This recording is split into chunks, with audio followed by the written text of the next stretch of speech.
Tom, Mike. That's why we have a gardener's break. I should have known that. I should have known that the gardener's break meant you know what we need? Sorry about that, everybody. I'm not going to do the wood shaking again. You know what we need? We need a graphic that said Mike's off. Do we have one of those? I could have. How did I get turned off? I did not touch anything. I was talking to Daniel and Max before the show started. They could hear me just fine, and then apparently the mic got turned off. So I guess I got to look at it occasionally. Yep, green good, red bad, and it was on red. And so go figure. Wait. Okay, here we go. Let's get the show. Let's start it off, and then bam, you're off. We got to be able to find a Mike's off graphic. We got a Homer Simpson beer break graphic. We got a Ray Ratto. Although the Ray Ratto on the John Deere's, to be quite honest, it's better. It's a better graphic. It's definitely a better graphic. So, got some sports stuff I want to get into. Got some goofy stories that I want. Got some beauties. Goofy stories. We have some news, some Niner news for you that I'll touch on just briefly. But I do want to get into this, and this one I'm going to leave open the whole time. Man, you know what? I was going to bring this. Might just, I'm going to wait. Let me get to the sports stuff, and then I'll get to this, and then we'll just goof around and mess around a little bit. Because I think if I go with this off the bat, that might be it. I might not be. I might not even get to the sports stuff. We might just start and just keep going with this. But Diamador Lenore, cornerback for your San Francisco 49ers, arrested today on obstruction charges.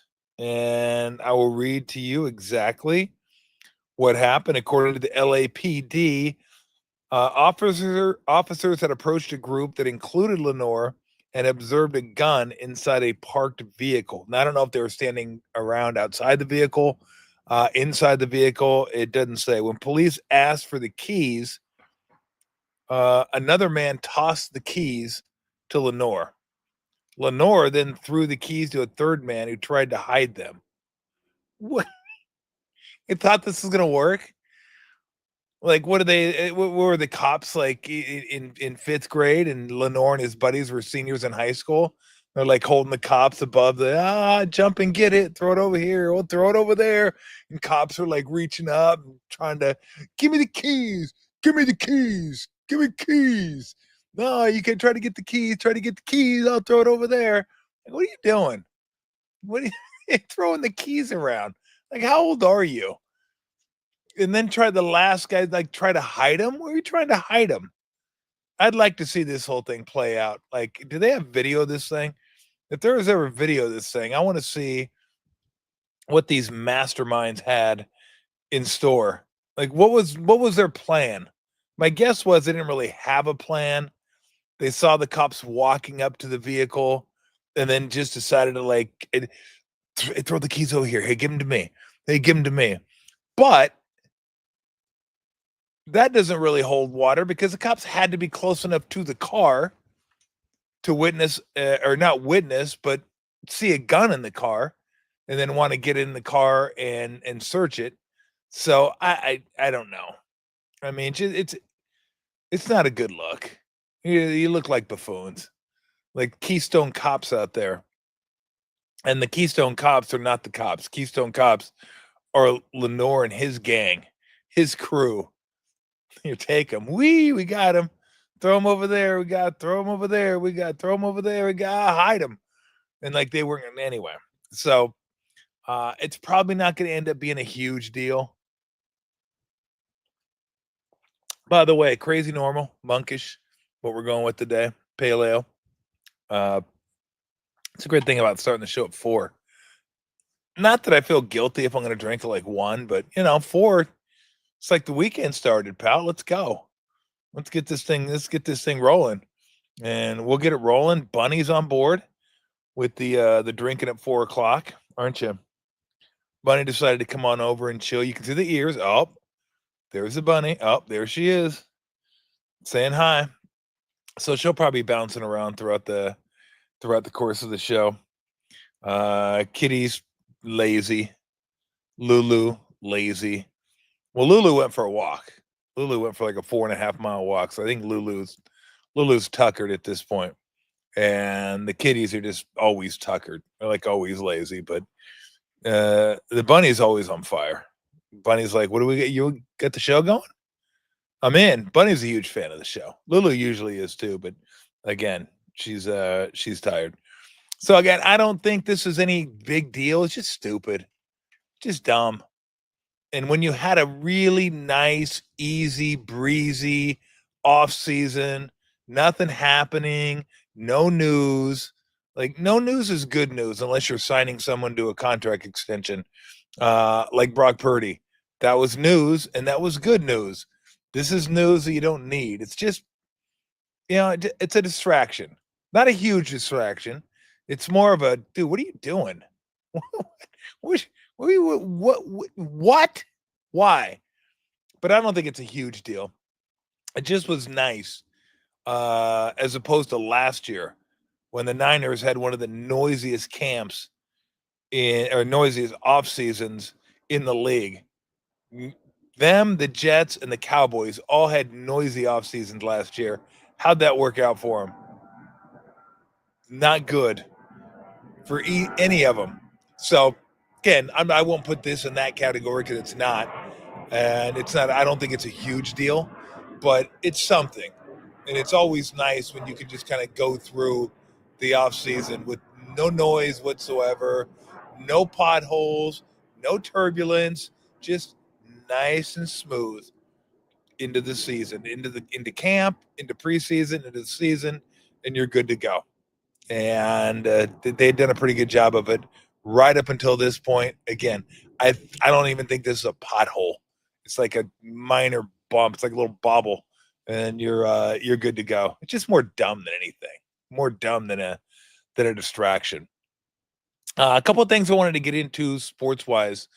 Let's start with the Giants, who got swept by the Fish this weekend, and the pitching got torched this weekend, and you wouldn't expect the pitching to get torched against the Fish. Like the last team you'd expect to come in here and just smash the Giants, who, if not the best pitching staff in the league, one of the top pitching staffs in the league. But I just want to have my numbers correct here in terms of runs scored. I know it was a 12 spot yesterday, and 3 in the first. 5, and they're down 5-0. Came back and tied it up at 5, and then got blown out, 12-5. But it was, let's see, 12, 8, and 4. So giving up 24 runs, 8 a game in a 3-game set. Now look, it happens. Dodgers got swept by the Angels at home not that long ago. That wasn't great. Although the Angels are 500 now, so respect. But you don't expect teams of that caliber to get swept anywhere, let alone at home to a team like the Angels. So, it happens. It's not good. I don't know if it's a cause for concern. The big picture for me was the way last game started, right? I mean, this team was getting tired of getting drilled. It's just, you could tell the frustration. How could I tell the frustration? Because they talked about it in the press. Logo Webb touched on it. Bob Melvin touched on it. Those are things we'll handle, but we're not going to talk about it. Well, you did talk about it. So we knew as soon as they hit somebody, it would probably be warnings, and it would probably be on purpose. Everybody would think it was on purpose, which I'm sure it was, but it was just a weird time for me. Like, I get it. You generally want to do it with 2 outs in the top of an inning, right? So you're like, okay, well, let's do it in the top of the first. They get Edwards to pop out, Sanchez pops out, and then Lopez gets hit by a pitch. And then Ramirez doubles, Stowers homers. Now, here's the problem with hitting him there. You've lost 2 in a row. The pitching just got torched the day before. I would want to make sure I have a lead. Now, I get it. You want to send a message early on, right? You got 2 outs. That is the time to do it. 2 outs, nobody on base. Go ahead and hit him, get the next guy out. You're good to go. Unfortunately, did not work out that way. Like I said, it went double homer, and all of a sudden you're down 3-0 out of the chute. And it was a week. Like, if you're going to throw at somebody, throw at somebody. Hit him in the ass, hit him in the thigh, hit him in the ribs. Like, stick one in there. Don't just graze them. The problem, I don't think these guys know how to do it anymore. And I don't know that they have the mentality to do it. Like, I don't know that Birdsong didn't grow up in that era. None of these young guys grew up in the era where it's like, I'm going to protect my guys. And that was another problem. The fact that you actually have to talk about it before you do it. Like, guys knew back in the day. They just knew when it was time. Like, I'm going to protect my guys. And they didn't even care if he did it on purpose back then. It's like, you hit him, you're getting one. I don't care. And I don't think a lot of pitchers today do it on purpose, because I don't think they have the control they used to have. Pedro Martinez said something, and I read it a couple days ago. I think it was 95%. He said, 95% of the players I hit, I did it on purpose. That's the kind of control Pedro had. So you don't expect the guys today to have Pedro's control. People back then didn't have Pedro's control. But Pedro was a headhunter. Like, he was nasty. A little, well, maybe not just a little, maybe a lot dangerous. But that was the era. Those guys didn't care. And then go back to like Bob Gibson and forget it. I mean, those guys were just like, Are you going to crowd the plate? You're going to get up on the plate? Like, I can't imagine my guy Neto, shortstop for the Angels, who stands right on the plate, going up against Bob Gibson. You get decapitated. Absolutely decapitated. But guys today that are in that box aren't worried about getting hit, because they know guys aren't going to hit them on purpose anyway, because I don't think they have the mentality to hit guys. And when I say they, I mean large scale. Like, there are some guys probably in the fold that have that mentality, have that FU mentality. I'm going to hit your ass. You get up on the plate, I'm going to hit your ass. You hit one of my guys, I'm going to hit your ass. But that's just not part of the game anymore. Like, the pitchers aren't as mean. They're not as nasty. They don't have the same demeanor anymore. So I don't know how they handle it mentally. Like, I don't know that Birdsong is a guy that has hit a bunch of guys before and done it and has that mean streak in him, that nastiness in him that's like, fuck you. I don't even care if you mean to hit our guys. You hit our guys, we're going to hit your guys, period. The fact that it took the Giants pitchers this long to finally drill somebody, and again, it was a weak plunk. It skimmed his thighs. I mean, does that send a message? All it did was get you a warning. And that won't leave a bruise. Of course it's not going to leave a bruise. Again, if I'm going to make somebody wear it, I'm going to make someone wear it. That comes with better control, though, and nastier demeanor. So I don't know if that messed him up. Like, I'm going to hit this guy. This is what I should do. I know this is what I should do. I'm not used to doing it. This is not really what I do. You do it. You lose your concentration just for a split second, and then whack, whack. And those 2 balls were cranked. The double was smoked, and then Stowers' home run to center was smashed. And that's all it took. And just like that, you get the first 2 outs of the inning. About 12 minutes later, you walk, maybe not even that, you walk back into the dugout, and you're down 3-0. After losing the first 2 to the Marlins, you're already down 3-0. Again, they did climb back to tie the game 5-5, and then got run after that. But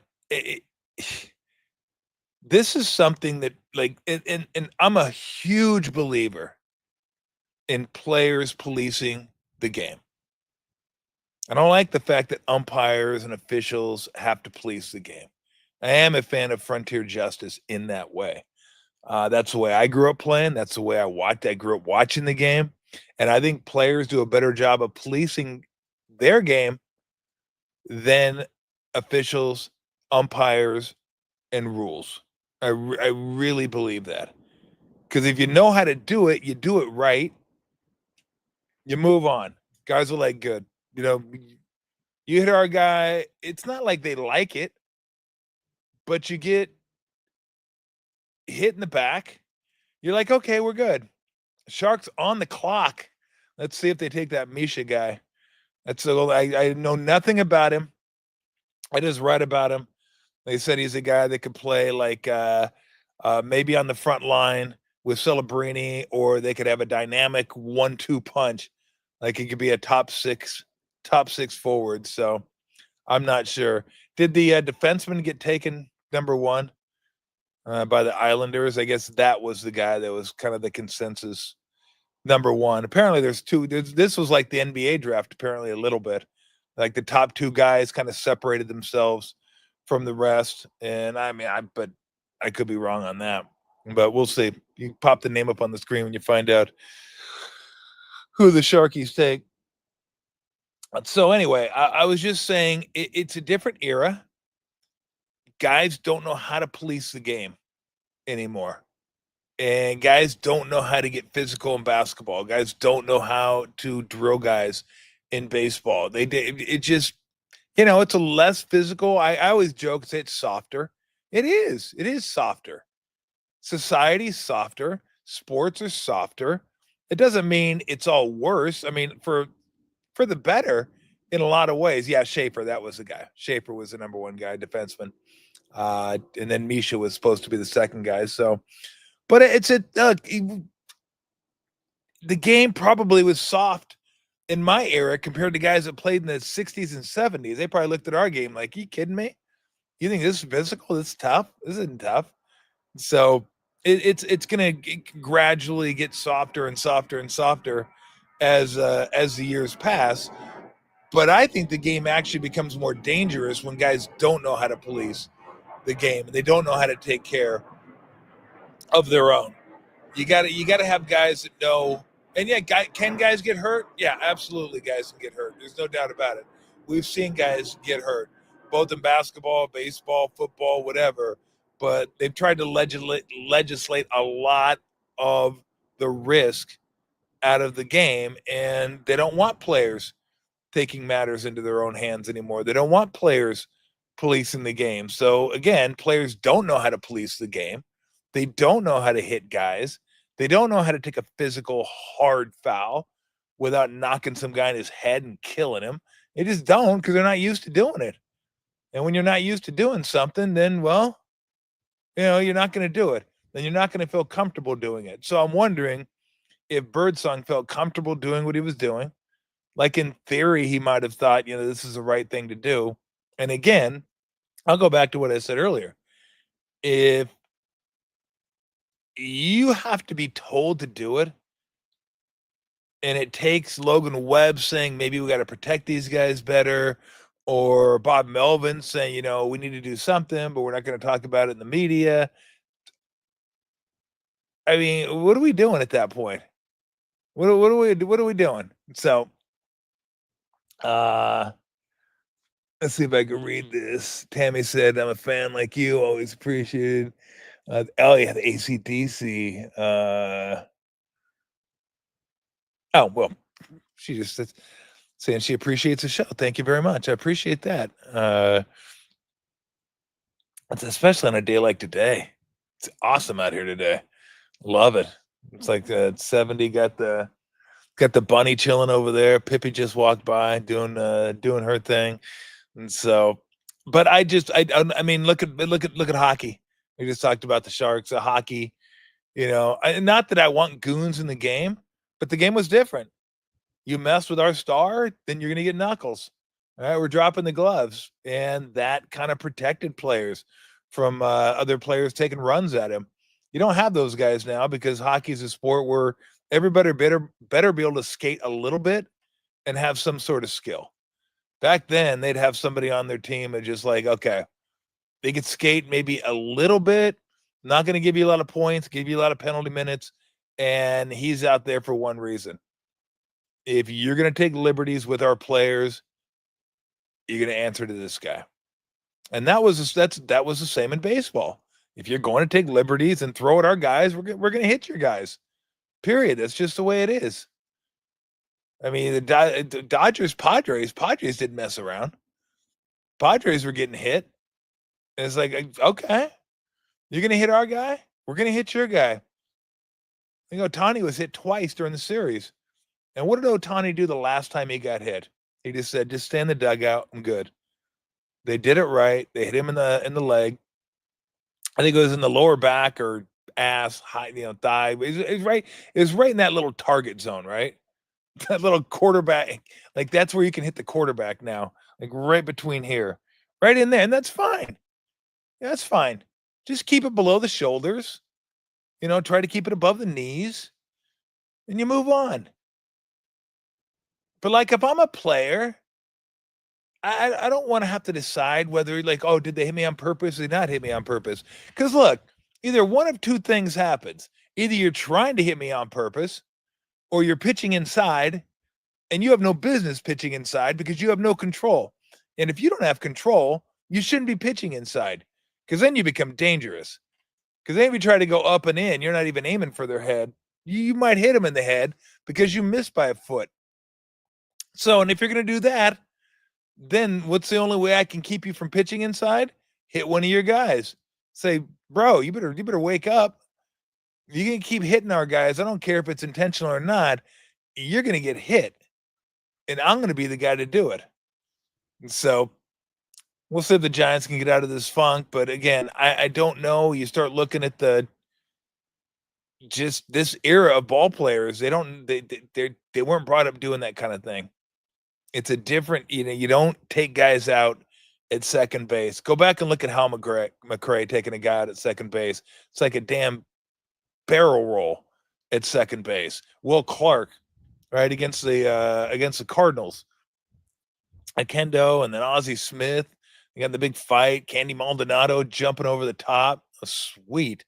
But why? Because Will slid about a foot from the bag and took a Kendo into left field. But that's the way the game was played. You wouldn't see that anymore. You don't. After Scott Cousins took out Buster and broke his leg at home plate, you don't see that anymore either. So the whole thing is just less physical. And, it's for the better, safety. You don't want your guys getting hurt, all that stuff. But it does make for a different game, and there's a different mentality from the players in the game. They're just not as nasty. And you can't even give, in basketball, you can't give hard fouls. Okay, Michael Misa, that was the guy. Doesn't he have a soup? I think he has a soup that's pretty good. Miso soup, or is that miso? Anyway, yeah, that was the center, and they were just saying that I'll give him a dynamic first two lines with him and Celebrini. So that's all I know. That's all I know. But maybe next year's the year. If they can have a decent free agent, I know it's miso. I know. It's good stuff too, by the way. Let's see. We tried the strawberry, of course. They were on point. Oh yeah, the Uncrustables. Yeah, Uncrustables are the best, man. And the strawberries, absolutely. Although, come to find out, I did not know this. Grape is the #1 jelly for peanut butter and jelly. Who knew? I was giving Amick shit about grape jelly, and come to find it is. Grape jelly is the jelly of choice, apparently, when it comes to peanut butter and jelly. I'll die on that hill, though. I'll die on that hill. I don't care if it's Concord grape, whatever. I don't want grape at all. I want strawberry. I won't even eat a grape jelly and peanut butter sandwich. It's not worth it to me. I'm not wasting the calories. If I'm going to get a PB&J and I'm going to eat a PB&J, it's going to be strawberry jelly. I'm not picky with the jelly. You go Smucker's, which is your garden variety. Just, pick that up at the store. But it's got to be strawberry jelly. So, all right. Next story. Ace Bailey, drafted 5th overall by the Utah Jazz. Not huge news, but what was huge news is Ace Bailey decided he didn't want to work out for anybody in the top 5. Now, he didn't work out for the top 2 teams because they were going to go Flag and Harper. But he didn't work out for 3, 4, and 5, actually turned down or canceled the workout with the 76ers because, and this is what the report says. I don't know if people were drinking. I don't know if a party was going on or what, but they said his preferred destination was the Wizards. Bro, you've been keeping up with news lately? They're not good. And they haven't been for a long, long time. Why you would want to go to the Wizards? I had no clue. None. Now it's obvious why maybe he wouldn't want to go to Utah.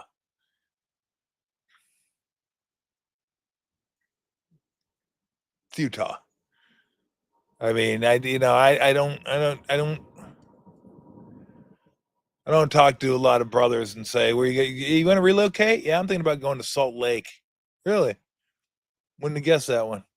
I mean, unless you're Karl Malone, you're just a hillbilly anyway. You know, Karl Malone driving his damn 18-wheeler to the games. How about that? Driving an 18-wheeler to the game. How great is that?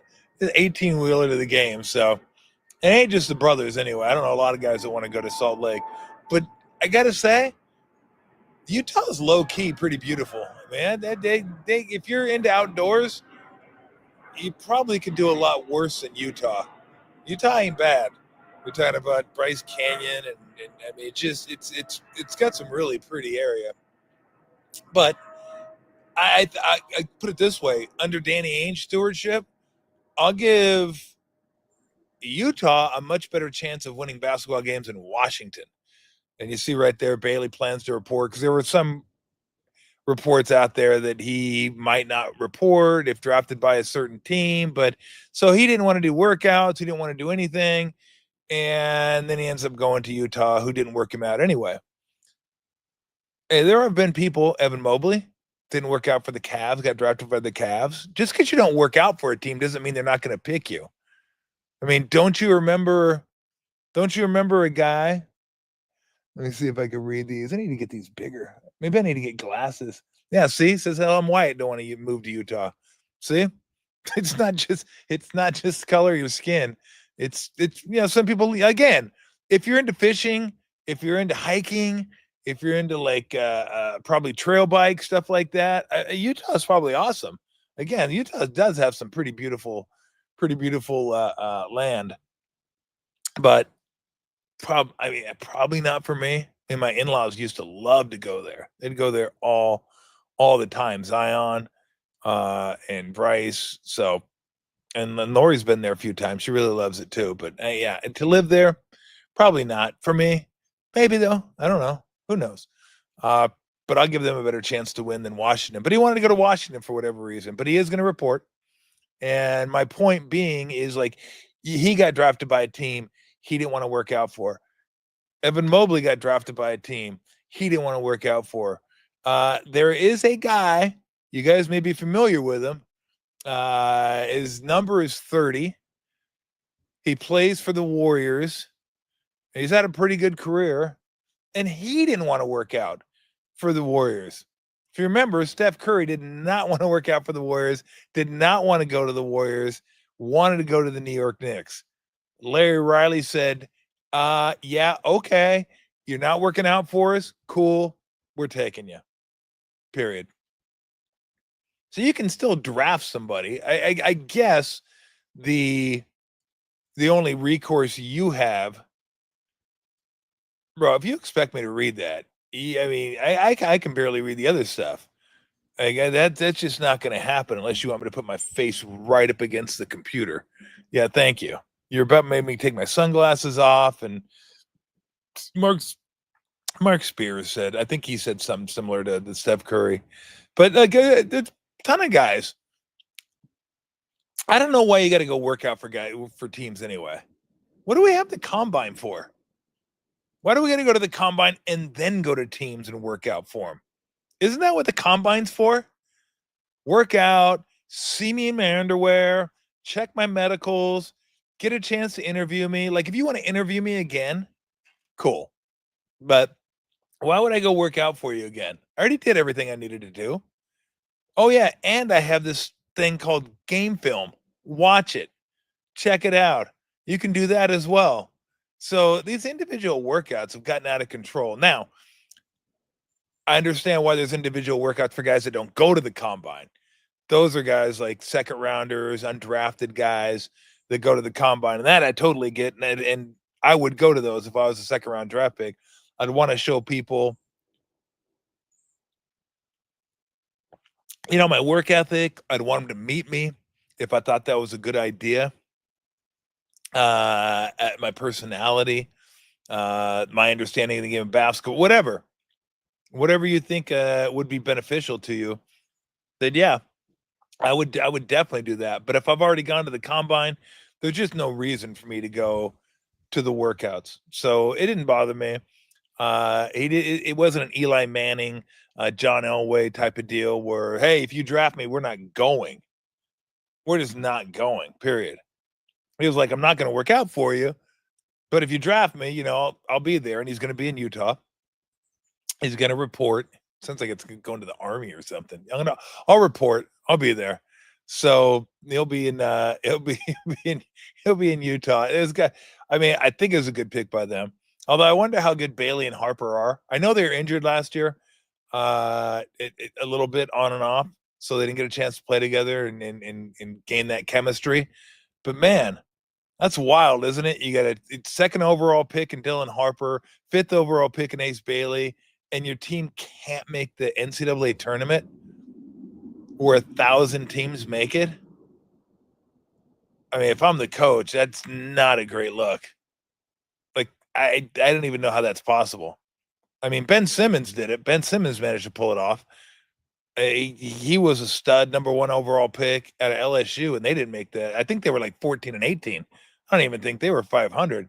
But you got two in the top five, and you can't make the NCAA tournament where 68 teams make it? Oh, no, by the way, they're thinking about moving that up to like 76 teams. Just what we need. 8 more teams in the tournament. Perfect. Let's just keep adding teams because they know we'll watch the playoff games. We know we'll watch the tournament. They know they can charge advertisers more for those games. And boom, there you go. They'll just keep adding teams. So Ace Bailey, your newest member of the Utah Jazz. And then I was reading something today. And has anybody ever heard of a term called lofting? Lofting. And I've never heard of that term before. So I was reading a story about Kylian Mbappe, forward for the striker, I guess, for Real Madrid, and former striker for PSG. And he's a French soccer player, one of the best in the world. He might be the best in the world at this point, but he's suing PSG for moral harassment. Fucking what? Moral harassment. So I started reading. I'm like, what does that even mean? Speaking of soft, it's accused PSG of moral harassment and illegal filing, blah, blah, blah, blah, blah. 61 million he's suing him for. So Mbappe is also unhappy with the way he was treated by League One club when he was sidelined before the 23-24 season following his decision to not extend. So if you remember correctly, he didn't want to extend his contract. He had a player option. He didn't extend it. So they really had no other choice than to try to sell him to a different club. And soccer's wild. You can like sell guys, you can loan guys. How great would that be if like next year the Warriors were out of the playoffs and they loaned Steph Curry to somebody for like $40 million? Can you imagine how wild the NBA would be if you could loan players? Like Phoenix would have made a bundle this year. Loan Durant, loan Booker. I mean, any really good team that's out of the playoffs, you just start you can loan your players. They'll loan you. Okay, we're good. They start loaning players. All of a sudden, it's like, whoa, wait a minute. Why is KD on the Lakers for 2 months? Phoenix loaned him. Okay. So, yeah, soccer is wild that way where you loan him and you're like, yeah, we'll take you back. Or I think it's like a lease too. There's also an option to buy. So you have a lease and an option to buy. So it's I want to get to the prosecutor's office said Mbappe is denouncing the lofting he claimed to have been subject to at PSG. The word lofting is often used in France to describe a practice that involved isolating or leaving a player out from the main squad for sporting, administrative, or disciplinary reasons. I mean, fucking just count your money. Just sit there and count your money. Like they're obviously they weren't happy with you because you decided not to re-up with them. Oh, by the way, he decided not to re-up with him because he was upset that they weren't signing some of the players he had hoped they would sign. I mean, they only signed guys like, I don't know, Messi, Neymar.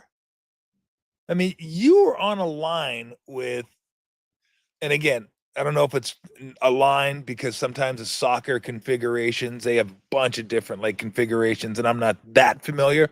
I watch it, but I'm not that familiar with all the combinations they have there. But they did have Messi, Neymar, Mbappe. You didn't win. You decided not to re-up, maybe because they didn't resign those guys. And then you're mad because they leave you out of a practice or they leave you home from a match because you're like, I'm not coming back. They're probably like, well, screw you then. You're not coming back. We just leave you there and we'll go on without you. So, but lofting, I don't know what he was getting paid at that point. This dude gets banked now. I know Real Madrid emptied and it backed up the Brinks truck for him, but it just cracks me up that these guys just can't say, you know what? Yeah, I signed my contract. You give me the money. We're good. If you want to leave me here, fine. You're going to pay me the same amount of money, then we're good to go.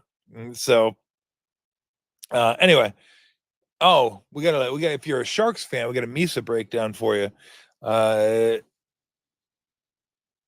Ogden asked Drew for a Misa breakdown. He said, exceptional status, only 15 years old, first year in the OHL, most goals since Patrick Kane for an OHL draft eligible player, Memorial Cup last year, quick strike guy, plays at high speed, 46 multi-point games in the OHL, the most. So, again, that's kind of what I read, that he's like a dynamic play guy. And more than likely, it'll be, Celebrini line one, him line two, hopefully. And then down the road, maybe next year, he's part of the power play. You have Celebrini and Misa. And I know they got some young guys coming up too. So I don't know if they get a couple guys in free agency this year. Maybe they can make a run at the playoffs next year. It would be fun. I mean, Eklund had a nice year last year. Some of the young guys did. Smith wasn't too bad. And I think maybe next year, because like it's fun, you get these picks, and this is kind of what you hope. It's what happened to Houston all those years. They kept hitting pick after pick after pick after pick, and then all of a sudden, their run was 10 years of excellence. And they're the division's not great this year, the AL West, but they're leading the AL West again. And then keep losing these guys, and they get the right guys to stay. I mean, think of the guys they've lost over the years. Springer left to go to Toronto. Bregman has left to go to Boston. Tucker left to go to Chicago. I mean, Altuve's been the guy that stayed, and Alvarez has been the guy that stayed. Like those are the two guys. Like Altuve's a lifer. He's been there. He was there when they were awful. When they were terrible, he was there. And everybody kept thinking, well, they trade Altuve, and they kept Altuve. And he was there through the rebuild and the championships and the cheating and all that good stuff. So, and then Alvarez is just an absolute monster. So now this year, it's more about the pitching, and the pitching's been decent in the past, but that Hunter Brown guy, he's an animal. He's really, really good. Like they got a bona fide stud at the front of their rotation, and those guys aren't easy to come by. So But that's what you're hoping, right? If you're the Sharks, like you just keep hitting on these picks, and then you got to supplement it with some veteran guys, and then maybe next year make the playoffs. The following year, maybe shoot for home ice, and then 3 years from now, you feel like okay, we've solidified with that with some more draft picks, and it depends. They keep hitting though. They should be back, and the goal is to be back and then be back for an extended period of time, not a quick fix. Hey, look, if you want a quick fix, you could probably get it, but then it dissipates quickly as well. This is for the long haul. Like if these guys hit, then you'll be happy because the Sharks will be players again. They'll be good to go. And I should mention, you know what? I Ogden, we should try to get Joe Thornton on the show. They just inducted into the NHL Hall of Fame. And I've contended for years he's the most underappreciated superstar in the Bay Area in at least recent memory for sure. Maybe ever. I don't know. I'm trying to think of underappreciated superstars in the Bay Area. And the reason I say that is because he's way better than people think he is, because most people don't even follow hockey. If you do follow hockey, he wasn't a dynamic goal scorer. He was just a physical beast that had incredible vision. Like you expect those type of guys to be like your smaller playmaker guys. He was a big dude, and you always expected him to score more, right? The number one overall pick. In fact, they had him and Marlowe, number one and number two in the same year. Doesn't happen very often where you have the number one and number two draft picks of the same year on a team. You have to get traded. Thornton did from the Bruins to the Sharks. And this guy was just an incredible player, incredible teammate, just a guy you want on your squad for a variety of different reasons. But the vision he had was just sublime. It really was. And I've always enjoyed talking to him. He's just, again, we can name all the basketball superstars and the Giants, the Niners, Raiders going back, A's. But Sharks, just because they're the Sharks and it's hockey, you don't get the love that you deserve. And Joe Thornton, again, he's one of the greatest to ever play in the Bay Area. So I saw he got inducted into the Hall of Fame. I thought that was pretty cool. So I'm guessing nobody knows really what lofting is, just because it's a French term. I just read that, the French term. Sounds stupid. Just sounds like grow up. You can really you gonna sue him? Where? Oh, they left me home. They're not playing me. They're isolating me. I mean, oh no. You just go home and play fucking Xbox. If I can drink my soda, get on Twitter and complain, and maybe I can create an IG reel while I'm sitting at home and talk about how I'm being lofted by PSG. I mean, fucking shut up. Jeez. It's unbelievable. Anyway, new term. I'm gonna have to start figuring out ways to throw lofting in the lexicon somehow. So yeah, that'd be great if we get Thornton. That'd be awesome. Hell, he lives in the Bay. He lives here. Get Joe to drive up here, have a couple beers in the backyard. Now that would be epic. That would be incredible. I think if Joe came, Lou would meet her match. I'm not sure Lou could get through that beard. Probably would. Yeah, I don't know. That beard's not that thick. So, but it would be a fun battle to see Joe Thornton's beard versus Lou, and to see who would win who would win that. Okay, I'm gonna get to some goofy stories, but I'm gonna give you guys a chance to think about this who didn't see my post today. And I've been thinking about this. And look, I don't think about it all the time, okay? So don't think I'm sitting around here thinking about death more than the normal person. Maybe I am. I don't know. But I did this show. Ralph and I did this show probably 30 years ago, 25, 25 years ago. And the premise was, and this is an important premise. You got to listen to the premise. If you knew you're going to die, how would you kill yourself if you didn't want to just languish? You know, if you didn't want to just end up in hospice, if you didn't want to end up in a hospital bed, if you didn't want to have people, you know, rolling you over and wiping your ass and feeding you the silk or whatever, you know, that shake, you know, dabbing your that corner of your mouth. If you're like this, I don't want that. I don't want that. Look, I like living, surviving just is like, why? I want to lay in a bed and just survive. You know, prop me up every now and again.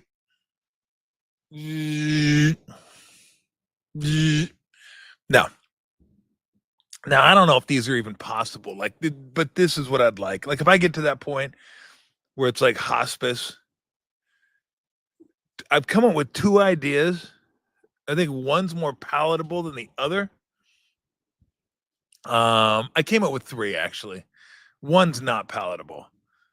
The one I thought it'd be cool to be human chum, get dragged behind a boat, like in South Africa where the great whites are, and just let a great white chomp you. But you'd have to be so doped up. Like, again, I don't want this to be painful. That's not the point. Like, I'm not looking to go through an inordinate amount of pain before I perish. Maybe a little bit, that's fine, but I'd like it to be as easy as possible. And being human chum's probably not going to be easy, but it would make the best video. You could probably market that thing. Family can make a few bucks. You are going green. You're helping out the environment. Because even if the sharks don't eat you, yeah, their fish will. No, they'll pick up the pieces. Now, the other one I thought was interesting, and I'm not sure how much pain is involved in this because I really haven't given it that much thought. But hear me out on this. So you get a big canvas, like a big, like, I don't know, 10 by 12, maybe 15 by 20, whatever, just a massive canvas. And you put it on the other side of a wood chipper. And then you just whoosh. Now, you can't jump in it because you're going to get stuck. No one wants to get stuck. You'd have to drop a fair ways to get yourself to go into that thing and out of that thing. And then you've created art and you'll live forever. You'll live forever. Your entire body, pretty much, your skin, your blood, your guts, your DNA, chromosome, whatever, doesn't matter, is going to be captured on the canvas. You can make postcards out of it. Christmas, I stocking stuffers, the whole yard. I mean, you could probably make a little industry out of that, little cottage industry. Now that would be badass. That would be cool. Everybody talks about living forever.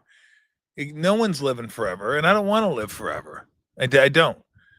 I certainly don't want to be Ted Williams' head and get resurrected 300 years from now. Like, I'm back.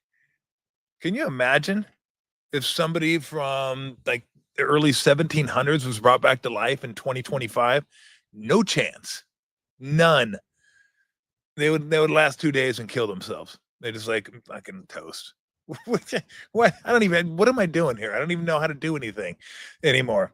So yeah, I don't want to be brought back. Now I wouldn't mind peeking in just for a second going, wow, look at all that.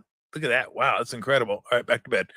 But I don't want to be a head in a lab somewhere. That doesn't appeal to me. But you could live forever through art. Now I can't create art in terms of drawing, sketching, painting. I'm terrible. My wife is artistically inclined. My son is. My daughter is. I am not. I was not.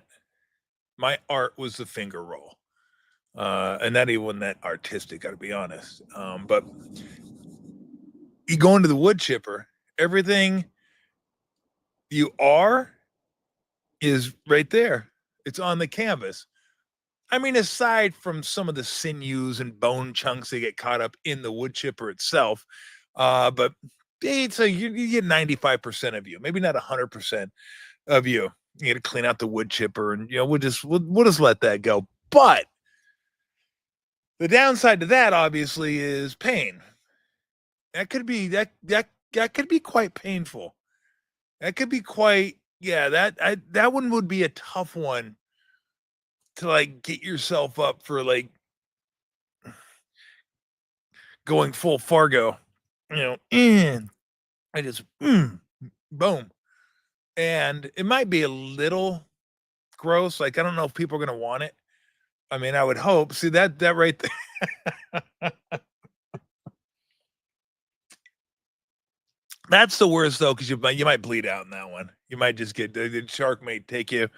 The shark may kneecap you, and then you just leave you there, and then you're bleeding out and drowning, and that just sucks. That's awful.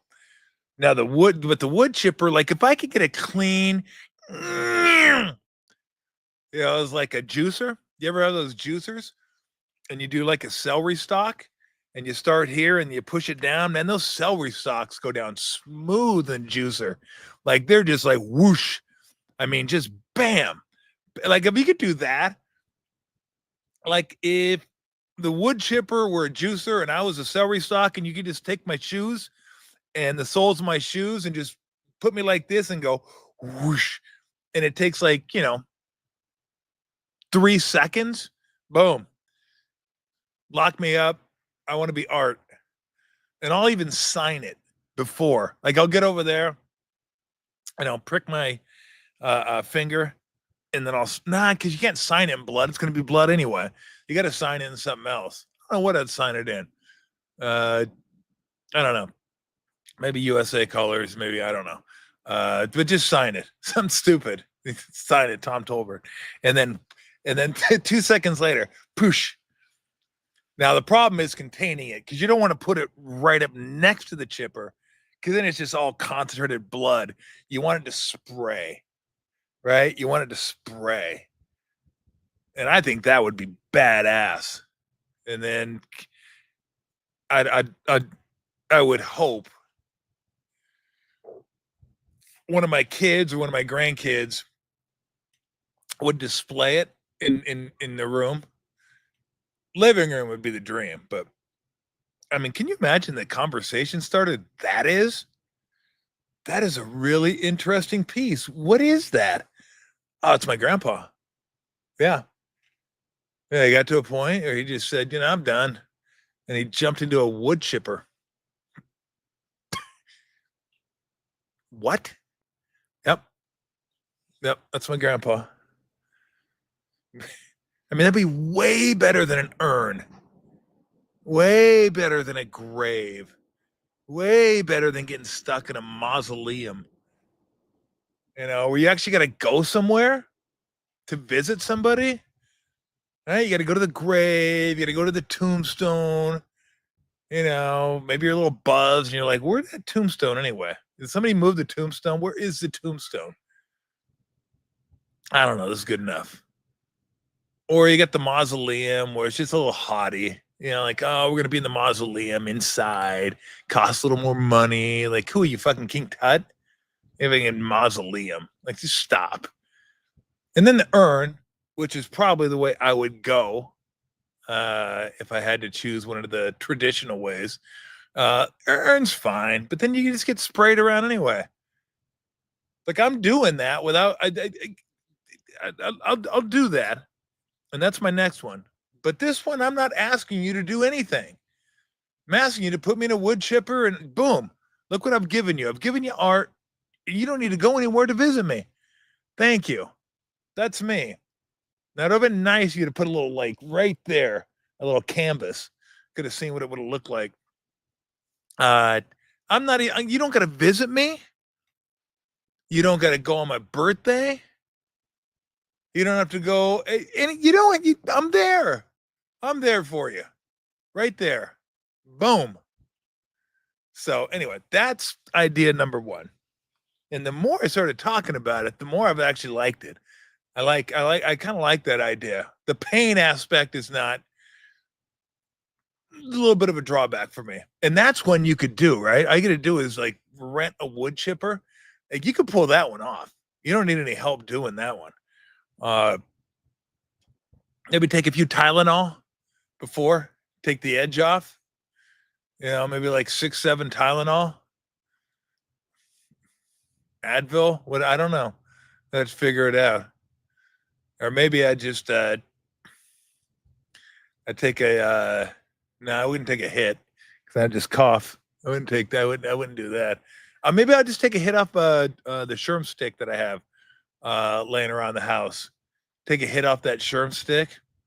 A little angel dust. Like if you're gonna do angel dust, that's the time to do it. Right before you jump into a wood chipper. Like nothing says angel dust like a wood chipper. So I can kill 2 birds, 1 stone. Never jumped in a wood chipper, never had angel dust, and that just seems like the right time. Now I'd hate to take the angel dust and like get paralyzed within 20 seconds. Like I can't move. That's not going to help me either. So that one I could do on my own. That one you just got to rent the big wood chipper. The second one I need help for, but it's the most appealing one for me. Again, I'm talking myself into the wood chipper because I'm thinking the art angle is pretty cool. But this one is I want to go up in a plane, jump out of the plane, no parachute, over the ocean, and just gone. See ya. I'm like DB Cooper, except I'm not DB Cooper because everybody knows what I'm doing. And you could film it if you want to. If you just go ahead and, you know, you film it and you save it for posterity and you're good to go. But think about you jumping out of the plane. So you know when you're going to go. Unlike the wood chipper, you do get a really cool view. The last 60 seconds, 90 seconds, however long it takes you to get down to the ground. So that's pretty cool. I mean, you get to see the earth and you're floating, falling for a little, not really floating, but falling for a little bit. That appeals to me.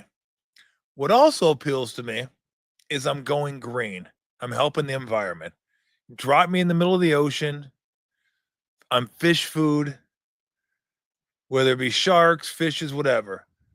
I'm feeding something in the ocean.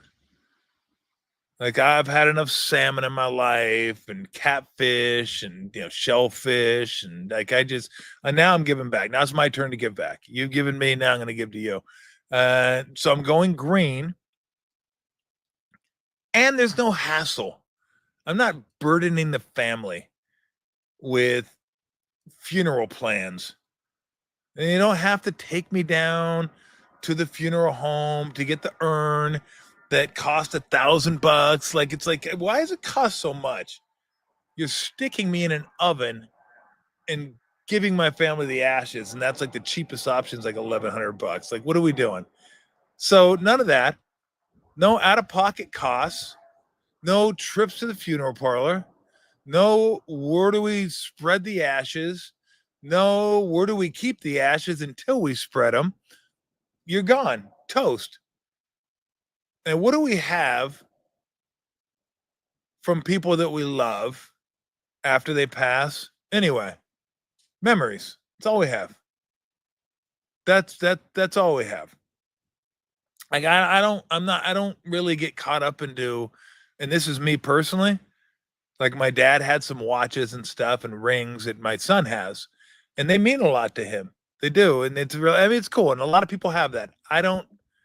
That doesn't. It doesn't. I don't know. It doesn't move me. It just doesn't. I'm a guy that we're here for a finite amount of time, and then we're toast, and then guess what? The earth moves on. That's it. There's nothing more than that. If there is, cool. I'll be pleasantly surprised. That'd be great. But I'm just a believer that like an ant or a worm or a fish or or oh, I wish I was ripped like that because that dude's got a better body than I do. That's nice. But I don't see an ocean down there. I'm not falling on the ground. That ain't happening. because I'd like to at least fall on the ground. Because look, if I fall on the, I mean, in water, if I fall on the ground, there's a lot of stuff going everywhere. I ain't feeding anything. All I'm doing is helping the dirt, and that ain't cool. Then someone does have to come clean it up. Like someone said, what about Thelma and Louise? You just go off into the Grand Canyon, rent a car and go off into the Grand Canyon. You can do that. Well, one, what if you don't die?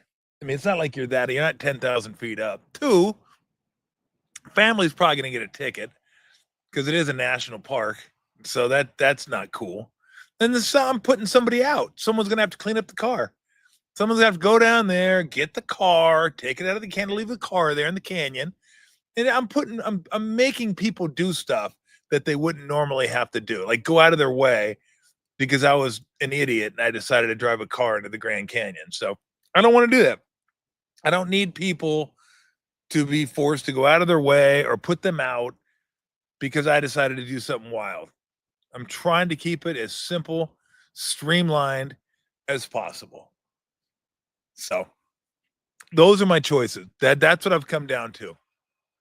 I mean, I've thought about other crazy stuff, like how cool would it be to float around in space, like put a spacesuit on, just float around. After a while, that'd probably get boring. Hey, I'm just floating. This is great. Oh, I'm kind of hungry. Now I'm just gonna starve in this suit. And then you just take your helmet off and asphyxiate. Like asphyxiation doesn't sound pleasant to me either. Like out of the ways to go, normal ways to go. There's a lot. There's a lot more that you could really, if you're sick, you could think of. But just burning and drowning, like asphyxiation and burning is like that's a no bueno. But it'd be cool to be up in space, but that's not feasible, right? That's just like crap. I mean, I'm not Steve Buscemi in Armageddon. I'm just like sitting up there watching as meteors are plummeting towards the asteroid. So anyway, if you got some fun ones, it's all relative.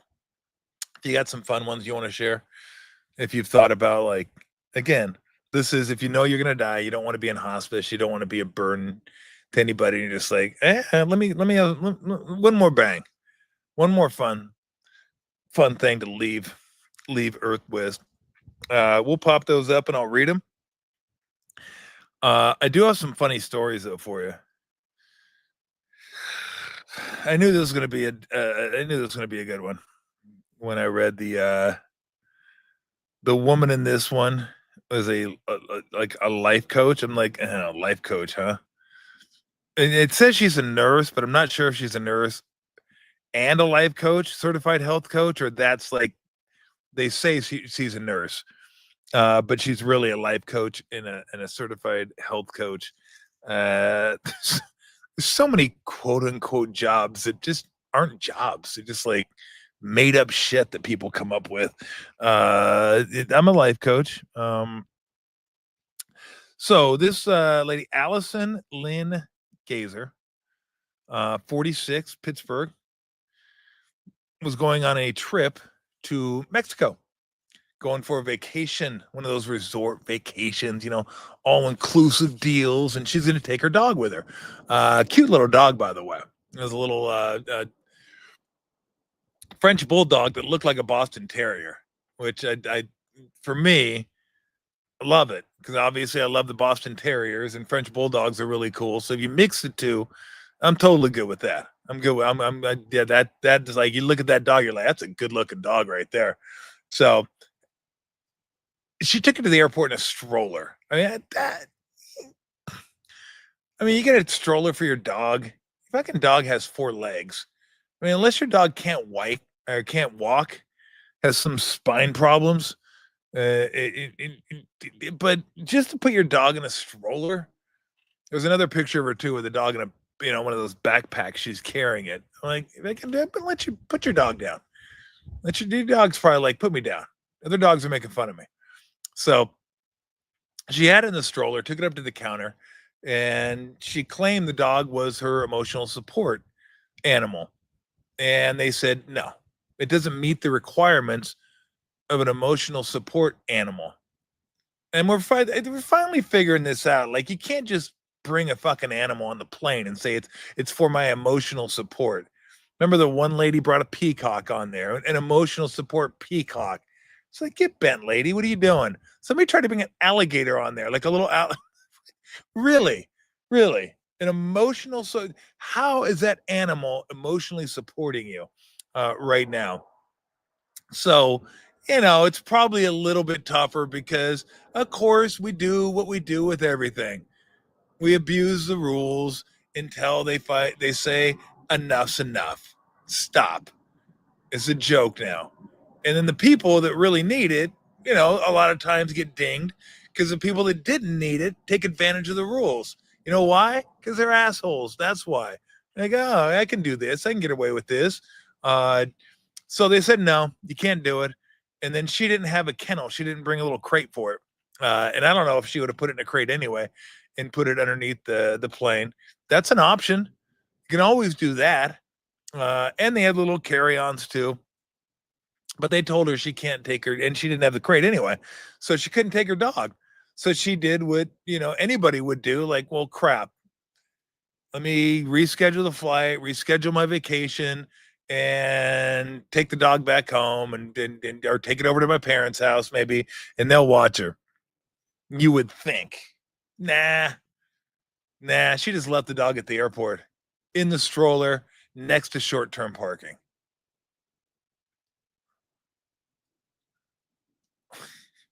Her dog that supposedly she loves enough to take on vacation with her to Mexico. Dog's probably like, son of a bitch, man. I was going to be smoking, some doobies and hitting some pina coladas. Surf was supposed to be nice that week. Weather was going to be great. Man, I was going to have a good time down there. And now I just got left in a stroller next to short-term parking. So she left it, but I'll give her credit. She did call her mom. She called her mom.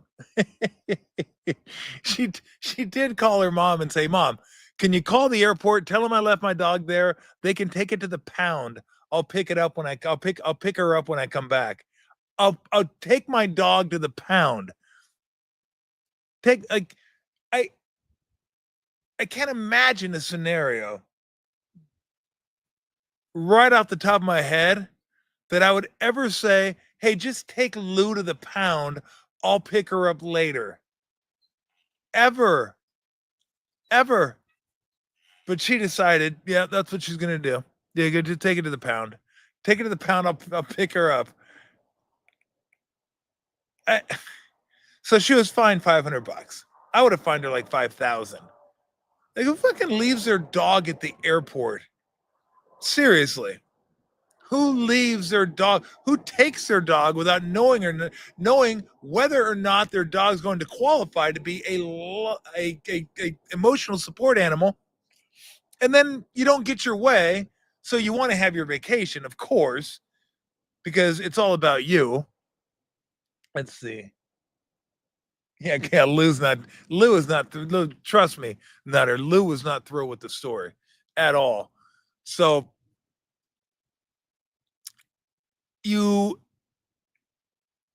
decide that you're going to just go on vacation anyway because you deserve it. It's my vacation. I deserve it.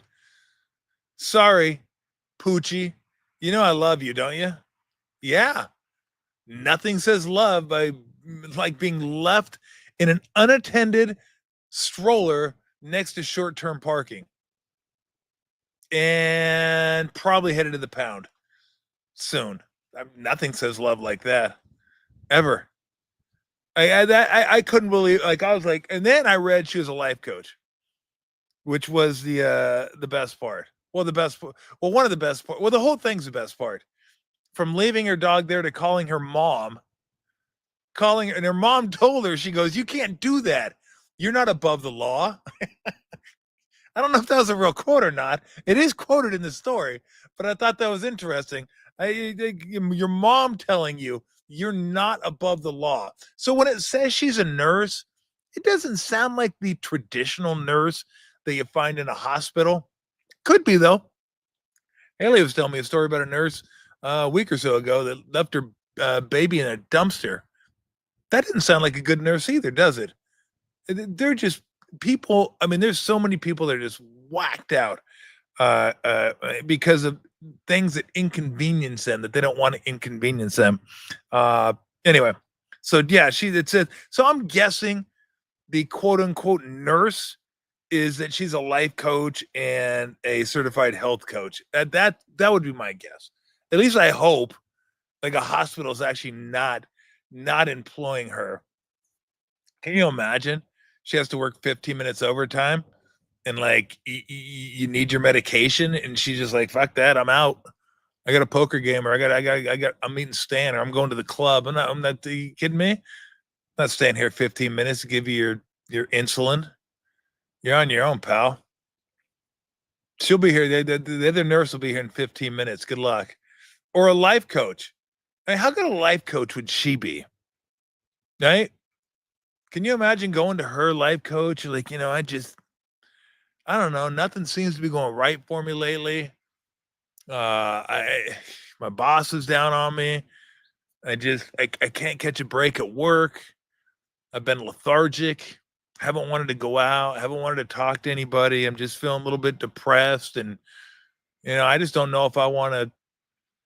I don't know if I don't know. I don't know if I want to go on or not. And like a real life coach would go, well, like, hey, what do you, let's try to get back in a positive frame of mind. There are people out there that care for you. There are people out there that love you. You bring joy to people, blah, blah, blah. And she's the type of life coach, I assume, that would just say, look, I got a pair of scissors if you want to kill yourself, I do have some scissors. They're Cutcos, very sharp. They stay sharp forever. And I got, I don't have a gun, but I got some sewing needles and I got some of those long ass macrame needles. And if you want to do that, like if you do want to kill yourself, that's an option. There's plenty of people on earth. It's tons of them. So, we'll miss you. But if that's something you really want to do, then I'm not going to stand in your way. That's the type of life coach I think she would be. And I hope she doesn't get her dog back. They said the status of the Poochie was unknown at the time of printing, so she doesn't deserve that dog, though. 70-year-old man at Sam's Club. My mom always goes. My mom loves Sam's Club. She goes there to get books and all kinds of stuff. Hope she doesn't go to this Sam's Club. Is this in Florida? Got to be in Florida, doesn't it? This is like a total Florida. Yeah, oh yeah. It's under Florida. You got to love the smoking gun. They have Florida man, Florida woman, and just Florida. Like those are categories of stories. My man was caught taking out his crank and pissing on 2 pallets of Spam and Vienna sausages. The Vienna sausage is pretty funny. His Vienna sausage caused the termination of 2 pallets of Vienna sausages and Spam, which I'm not a big fan of, but man, a lot of people like Spam. My daughter loves Spam Asubi. Like doesn't hit me right. Sam's Club manager reviewed I love the Sam's Club manager reviewed the surveillance footage and spotted a man walking up to the pallets and placing both hands in front of him below his belt line and stood there for several seconds. This pose right here. And they just assumed that, that he was whizzing. And then they walked over there and they were all wet and smelled like urine. So here's the best part, though. He didn't just whiz on the pallets and then walk out. The man went over to the outdoor furniture section and decided he wanted to take a little bit of a break. Peeing can take it out of you, especially at that age, prostate and everything. You're probably trying to get it going. It's like, concentrate.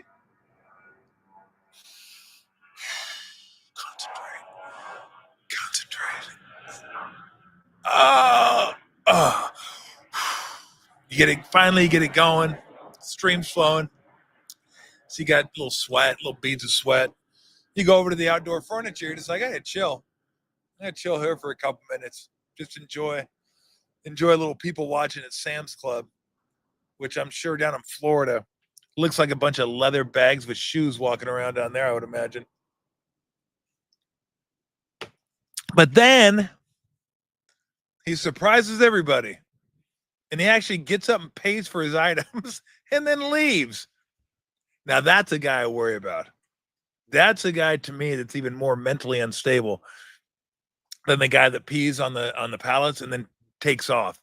Like this guy is just like calm, urinates on the pallets of food, relaxes in the outdoor furniture section, and then pays for his food, pays for his items, walks up, pays, and then of course he gets caught.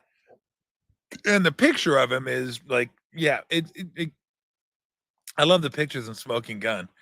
Like you look at the pictures, you're like, yep, that looks like a guy that would do that. Look exactly like a guy that would do that. So Vienna sausages, spam, $10,500 worth of goodies down the tubes. Is this from Florida too? This might be Florida woman. No, this is just busted. A nurse, another nurse. Nurse has gone wild. Nurse cops plea deal over cheesy nachos battery. So she's 39. Her partner, 40, got up, or maybe she was up. I'm not sure. Another woman. So she went downstairs. She was making nachos with nacho cheese. There you go. That's important to note. Not all nachos have nacho cheese. The good nachos have nacho cheese. Now, I'm not sure if it's I am sure it's not the best cheese for you, but it's nacho cheese. It's nacho cheese, man. That's what you make nachos with. Now, you can make it with any type of cheese, but I mean, if you're going to go all in, go all in. Yeah, look at her picture. Like, does that look like someone that would take nacho cheese and shove it down someone's stockings? Well, it doesn't matter if it looks like it, but she did. Well, she accosted her. Like, look, you don't go downstairs when someone's making nachos at 3:00 and call them fat. Like, even Mike Gundy wouldn't do that. Fat? Like, he's not going to do that. But she did. She decided she wanted to go down there and kind of chide her partner for making nachos at 3 a.m. See if I can find the quote. It said, police say Swan's wife, who is also a nurse. Nice. Where is this hospital? I don't ever want to be at that hospital. Or the other one, although I'm not sure the other one was Allison was a actual nurse. Yeah, in quotes, making nachos with nacho cheese. Around 3 a.m., Swan told her she shouldn't be eating this late and made a comment about her weight. Yeah, which he says, you're fat. Stop eating fucking nacho cheese and nachos at 3 a.m. That's not going to help you lose weight. Okay. And then her wife probably said, well, fuck you. I'll eat nacho and probably eat more nacho cheese. I'm going to load it up with more nacho cheese. It's not your cheese, it's my cheese. And I'm going to load it up. And there's not shit you can do about it. And then she said, oh, yeah? There's not shit I can do about it? How about I take that nacho cheese and shove it all down your crack and shove it all down your stockings and beat the crap out of you with nacho cheese? And she said, I'd like to see you try. And she said, okay, fuck you. And then she just went to work with nacho cheese. Of course, it didn't help that she also allegedly slammed her head on the floor and shoved her fingers into her mouth, on both sides of the mouth. Fucking fish hooked her. She did one of these things where she just fish hooked her and pulled her back and probably said, you want nacho cheese? Take that nacho cheese. You like that? Huh? Go ahead. So she got nacho cheese. Gotta have jalapenos, by the way. If you're going to do nachos, you got to have jalapenos on the nachos. Not even worth doing if you're not going to do nachos with jalapenos. So yeah, she got and the down the stockings though was classic. Like, why would you just go down the stockings? You go nacho cheese on the face, slap her in the face with the nacho cheese, or smear it on her face, or go, hey, you want nacho here? Eat more nachos. And she put it on her stockings, which was weird. But I mean, it is good to know. And there, instead of blood on the wall, there was nacho cheese on the wall, so no one got hurt.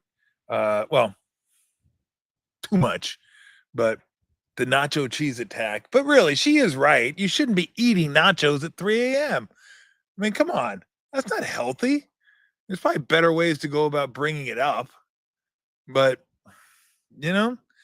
sometimes you got to learn the hard. You got to hear it. You got to hear these things, even if it's 3 a.m.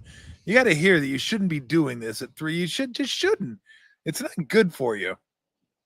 So what else do I have? I got that. I got to that one and got to that one. All right, let's take some comments and then we will get. God dang, been doing this for an hour and a half. I've only had one beer. It really sucks. I need to get back inside. I'm usually at my second beer, but I think I got too into the wood chipper. The wood chipper caused me to kind of lose track of time, because I am considering that. Probably not, but it would be cool. All right, got any comments? Hey Tommy, killer dive bar in Alameda or Oakland. Look, I would always go, if I'm going to recommend a bar in Alameda, it's either McGee's. If you want to watch the games, they got good, not great beer, and a lot of TVs, or Lucky 13. So McGee's or Lucky 13. Lucky 13, no TVs, so you're not watching any games, but they got a great selection of beer there. It's a really cool place. And they also have a place called Scolari's right next door. Burgers and really good burgers, by the way. And some of their good, they're always rotating the menu. So you order at Scolari's, go to Lucky 13, and they'll bring the food over. Pliny the Elder's usually on tap there. Or you can go to McGee's and they got food there, and then you can watch the games. Like, they have the baseball package. You can watch all the baseball games, stuff like that. So 2 options, both on Park Street, and I recommend both of them. Anda said the fun part is when you join the show late, trying to figure out what the hell is going on. Yeah, it was one today. It was one today. We started out with a little bit of sports and got to some of the news, and then just kind of went off the rails a little bit. Jet ski off a waterfall. Yeah, but are you gonna die? You're gonna make sure you're gonna die. Like, the last thing you want is to be maimed. But that does sound pretty cool. I mean, that'd be a bitchin' visual. Jet ski off the waterfall. But what if you're on the jet ski, right? You're like, oh, this is great. Then you hit a rock and you like fall off right before you get to the waterfall, and then the jet ski goes over and you go over. It's like, now it looks like shit. You didn't die. You're just laying there. Maybe you hit the water first, and the jet ski comes down on top of you, crushes your femur, and you're just laying there. And the water's all coming down. You're like suffocating and just like, nah. Like, I don't want any chance that I survive. I don't want any chance. So that, to me, it sounds good. I like the idea. Out. Skydive. That's my idea, but I want to go into the ocean. I want to go into white concrete. I don't want to do that. Like I did again. I'm making it tough for somebody. I'm putting someone's got to clean that up. You can't just leave it. You can't just leave a Tom Tolbert splat in the middle of white concrete. So again, I'm forcing someone to go out of their way to clean that up. I don't want to do that. I'm going to make it easy on people. Do I remember? Yes, I remember bleaching my hair. Yes. My dad always reminded me, boy, hair's going to fall out. He was right. But it had more to do with jeans than to do with bleaching my hair. Oh, yeah, I bleached it for probably about 5-6 years. Had the Billy Idol look. It's a nice day for a white wedding. If I could choose to be killed by a famous killer, which one? Look, I wouldn't choose to be killed. Again, I don't want pain. I don't need, yeah, that doesn't sound, I'm not interested in being killed by anybody. Like, this is me. I'm doing this to myself. I don't want to be, I don't want to be someone's victim. That doesn't sound, no, I didn't, no, I'm passing. I'm going to defer. I'm going to defer on that to the second half. If it pleases the court. And even if it doesn't please the court, I'm going to defer until the second half. Do I hate ASU? I always say I do. It's more play hate. Like, I don't hate them. I mean, they're not relevant enough to hate them. Actually, they are. It kind of sucks now. They're in the playoffs last year. I kind of like Scattaboo. He was kind of fun to watch. I hate to say that. It's like gag reflex, but he was kind of fun to watch. And so, but there's plenty to hate. Don't they still have Bobby Hurley? That's enough. I can hate ASU as long as Bobby Hurley's there. That's a good combo for me. It works for me. But I don't hate them. But when they play, it hurts. Put it this way: when they beat ASU, when they beat us 70-7 on football, that one hurt.